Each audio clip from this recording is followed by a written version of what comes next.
D'abord, comme tous les mardis, je vous le disais, zoom sur ces placements alternatifs dans patrimoine thématique. Aujourd'hui, la bande dessinée qui fait son chemin dans le marché de l'art et convainc de plus en plus de collectionneurs, investisseurs.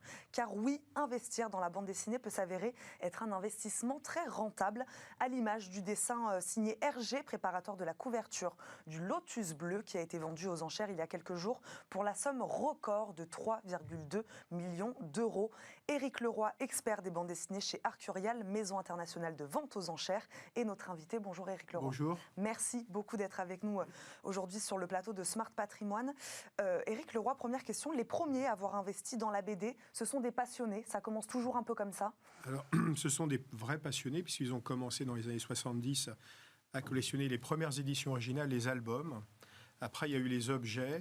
Et puis, je dirais qu'à partir de fin des années 80, il y a eu les originaux, un intérêt important pour les originaux qui ne cesse de croître.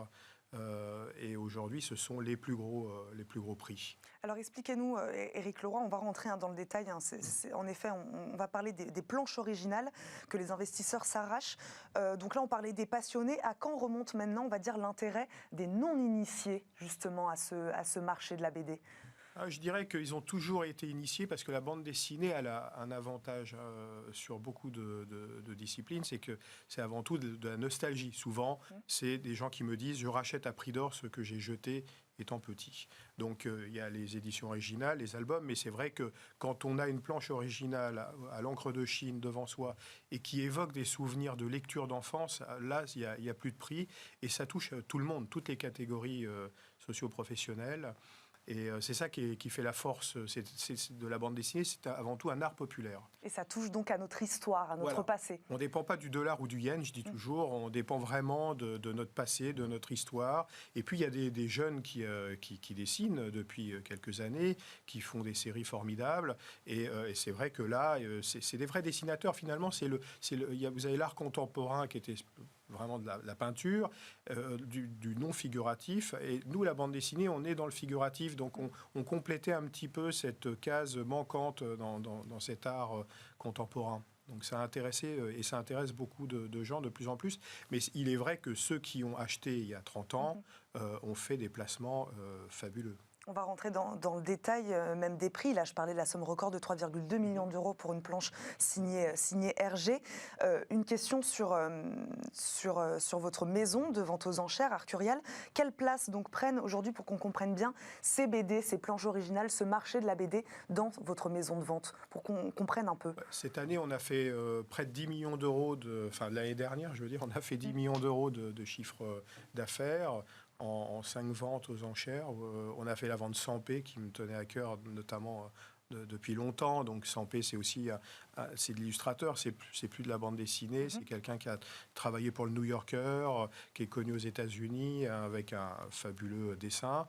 Donc on est chez Arcurial, je dirais, un département à part, qui permet de faire rêver, mais aussi de toucher des artistes contemporains, alors que finalement, quand on vend l'art moderne, Picasso, Renoir, Monet, Manet, tous ces gens-là sont décédés. Nous, on est vraiment un art vivant, et c'est pour ça qu'on a fait une exposition à Enki Bilal l'été dernier, chez Arcurial.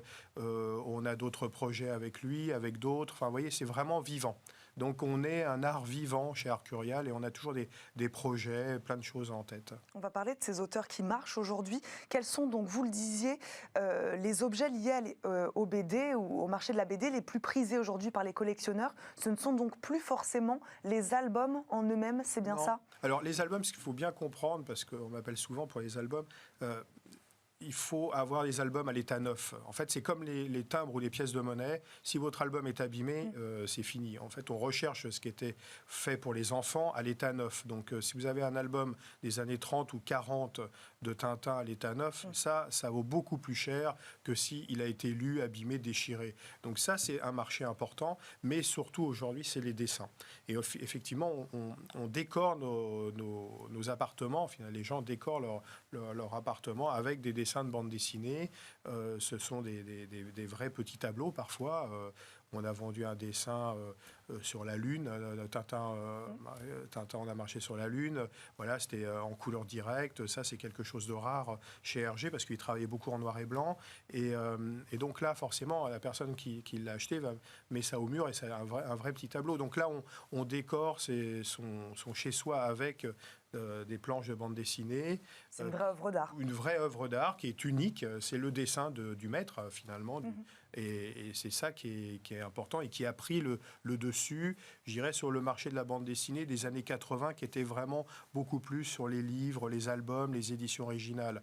Alors on me dit, mais pourquoi on achète des éditions originales alors qu'on peut aller chez son libraire et acheter la publication de Tintin d'aujourd'hui? Mais en fait, c'est parce que ça n'a rien à voir. Le papier est différent, les couleurs sont différentes. Le dessin est différent. Alors, c'est le même, enfin, mais l'aspect est différent parce que, en fait, les papiers sont différents, les pigments sont différents d'impression et donc ça vous donne une lecture complètement... Et puis même l'odeur du papier ancien, c'est une lecture complètement différente. Donc c'est ça que les collectionneurs recherchent. C'est d'avoir l'édition originale avec cette patine et cette odeur et ces couleurs que l'on ne peut plus refaire. Pourquoi? Parce que les machines d'imprimerie ont changé, les papiers sont différents, les pigments de couleurs d'encre sont différentes. Donc tout ça, Casterman me disait, mais nous on est incapable de reproduire des albums des années 40 de Tintin. On ne peut plus le faire. Éric Leroy, je me permets de rebondir sur ce que vous dites. Ça fait plusieurs fois que vous prenez l'exemple de Tintin. Pourquoi Hergé, par exemple, connaît-il un succès aussi important? Michel Serres disait toujours « J'ai connu un seul génie dans ma vie, c'est Hergé ». Voilà. Donc, c'est une œuvre de 1929 à 1983 qui a connu avant-guerre, pendant-guerre, après-guerre. Le coup de génie d'Hergé, c'est d'avoir réactualisé ses albums. C'est-à-dire que l'île Noire a été redessinée finalement 5 fois. Ça commence dans les années 30 et ça termine dans les années 60 avec les vrais camions écossais, anglais, enfin tout ça, c'est réactualisé. Donc c'est comme si le dessinateur de Bécassine avait réactualisé ses albums. Hergé l'a fait, Pinchon ne l'a pas fait et on voit la différence. Et qu'aujourd'hui, Tintin, c'est actuel et puis Tintin, c'est vous, c'est moi. C'est ça le coup de génie, c'est qu'il n'a pas de sexe, il n'a pas d'argent, il n'a pas de maison. Donc en fait, on se place à la place de ce personnage et tout ce qui l'entoure autour a du caractère. La Castafiore, Haddock, Tournesol, tous ces gens-là ont un caractère, alors que lui Tintin est complètement neutre. Donc le coup de génie, ça tient grâce à ça. C'est qu'on se projette à travers Tintin et on voyage dans le monde entier. C'est Tintin, petit reporter, on oublie souvent. C'est un reporter qui voyage dans le monde entier. Et voilà, donc il y a aussi je dirais un dessinateur incroyable français, c'est Albert Uderzo avec Astérix. Tout à fait, avec Astérix. Vous le compareriez d'ailleurs avec ce personnage un peu neutre finalement? Oui, alors non, là il a vraiment du caractère, c'est le Gaulois, c'est pour ça qu'aux États-Unis ça n'a pas vraiment marché pour le moment, on verra, mais en Allemagne c'est très populaire Astérix, c'est aussi populaire qu'en France, mais voilà, donc ça c'est je dirais, un auteur à collectionner qui est pour moi pas encore tout à fait à son summum. Et c'est un génie français du dessin. Et il a fait une carrière avec Goscinny incroyable. Donc vous parliez tout à l'heure, Éric Leroy, aussi d'auteurs un peu plus contemporains, un peu plus jeunes. Donc ils suscitent aujourd'hui eux aussi quand même l'intérêt des investisseurs. Oui, tout à fait. Oui. Il y a une jeune génération qui est tombée dans la marmite, on pourrait dire. Donc tout de suite, moi je me souviens des collectionneurs qui venaient à mes expositions, qui me disaient, vous savez, Monsieur Leroy, je vais devenir notaire, avocat, et donc mon salaire va augmenter. Voilà. Et tous ces gens-là arrivent aujourd'hui sur le marché de la bande dessinée et collectionnent, alors là, plus des auteurs contemporains comme Blin, Bloch, voilà, c'est des gens... alors on parle. C'est plus un pari qu'on fait sur l'avenir dans ces cas-là. Comment... Oui, alors moi je dis toujours achetez ce que vous aimez. Voilà. Vous êtes sûr de ne pas vous tromper. Alors évidemment, ceux qui ont acheté Tintin il y a 30 ans plutôt qu'Alain Saint-Augan avec Zigépus ont fait un meilleur investissement. Mais finalement, dans l'art, achetez ce que vous aimez, ce qui vous plaît. Vous allez toujours vous y retrouver. Et puis moi, j'ai des collectionneurs aussi qui me disent mais moi, même si ça vaut rien, ça me plaît. C'est mon enfant, j'adore cette histoire. Il y a le souvenir de la lecture. Donc voilà, si vous êtes absolument que dans l'investissement, dans la bande dessinée, mais même dans d'autres domaines, dans le marché de l'art, c'est pas forcément très bon. parce que c'est un pari sur l'avenir, mais c'est pas une science exacte au final. On a donné des prix d'ailleurs tout à l'heure, 3,2 millions. Oui. Bon là c'est un record. Vous parliez du Derzo tout à l'heure. Je crois qu'on a l'image de l'affiche du film animé Astérix et Cléopâtre qui a été vendu plus de 100 000 euros. Oui, il y a une planche aussi à 430 000 euros qui était magnifique, une planche de fin. C'est pour ça, c'est une planche de fin, donc c'est plus coté qu'une planche, je dirais, lambda. Voilà, donc il y a Mais des du prix. coup, Éric Leroy, on le voit, donc certains objets sont réservés, on va dire, aux plus fortunés. Ouais. Certaines planches sont quand même plus accessibles. Je pense que nos téléspectateurs vont être aussi intéressés par ça, en se disant que oui, à bas prix, on peut aussi acheter des choses. Vous pouvez acheter les planches d'Achille Talon pour 200 € de Greg. C'est accessible. La bande dessinée, c'est un art populaire. Donc, vous avez effectivement des séries d'aujourd'hui à 1000, 2000, 3000 euros ou alors des planches toutes simples à 500, 200, 300. Il y en a vraiment pour tous les prix et pour toutes les bourses. Ça, c'est essentiel. Éric Leroy, vous le disiez tout à l'heure, vous parliez donc de conservation. Hein, évidemment, on est sur des objets qui vieillissent aussi un peu avec le temps, comme tout. C'est un marché, j'imagine, pour les planches originales, ou d'autres d'ailleurs, pour les dessins très techniques. C'est des dates, des matériaux, une qualité d'image, c'est ce que vous disiez.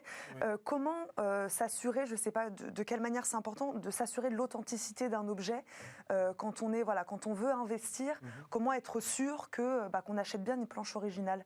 Alors, c'est plus simple d'acheter dans les maisons de vente aux enchères que sur Internet. On a un gros problème aujourd'hui, c'est que sur Internet, tout ça, c'est formidable, mais c'est un bouillon de culture, comme on dirait. Il y a de tout. Et moi, j'ai des gens qui m'appellent en me demandant de la dédicace, ceci, et puis c'est des faux, quoi. Donc, il faut s'adresser à des vrais professionnels. Donc c'est sûr que les ventes aux enchères garantissent. Nous on garantit 10 ans ce que l'on vend. Donc voilà, si c'est un faux, vous pouvez toujours appeler la maison Arcurial en disant 5 ans après, 2 ans après, 10 ans après, dire voilà, c'est un faux. Donc là, on est là pour garantir l'authenticité, garantir le sérieux. Et puis faire aussi une sélection d'œuvres, je dirais, importantes ou valables. Et c'est sûr que c'est mieux d'acheter dans ces conditions que sur Internet où il y a de tout, quoi. Et, voilà, il n'y a pas de commentaire à faire, mais parfois, quand je vois certains achats, il faut faire attention. Éric Leroy, on va terminer cet échange par peut-être un petit conseil que vous pourriez donner aux investisseurs, à ceux qui ont envie de se lancer aujourd'hui dans le marché de la BD. Vous le disiez un peu tout à l'heure, il faut y aller un peu avec ses tripes, avec ce qu'on aime, avec de la passion. C'est ça que vous diriez aujourd'hui? Acheter avec son cœur, c'est vraiment essentiel dans tout domaine de l'art. C'est ça, c'est acheter avec son cœur. Et puis un conseil, c'est pour les gens qui ont un peu les moyens, je dirais. Oui, parce qu'il y a deux types de tirelire. Il vaut mieux acheter les blockbusters aujourd'hui qui vaudront toujours plus cher demain. Et c'est le constat sur le marché de l'art. Je veux dire, un tableau de Basquiat, ça valait très cher déjà il y a 20 ans. Et aujourd'hui, ça vaut encore plus cher. Donc Hergé, Uderzo, Bilal, tous ces gens-là qui sont dans le top du marché de la bande dessinée vont encore prendre de la valeur. Et en tout cas, c'est un peu des valeurs refuges aussi. C'est-à-dire qu'une planche de bande dessinée, ce qui est génial, c'est qu'on peut la prendre sous le bras et voyager dans le monde entier, en profiter. Moi, j'ai des collectionneurs qui me disent moi, je voyage toujours avec tel dessin dans ma valise, ça me fait plaisir. Donc, il y a aussi ce côté que, les voitures, on ne peut pas les emmener facilement, mais les dessins, oui. On va s'arrêter là-dessus. Merci beaucoup Éric Leroy de nous avoir accompagnés. Je le rappelle, vous êtes expert donc des bandes dessinées chez Arcurial. Merci encore. On passe tout de suite à Enjeu Patrimoine.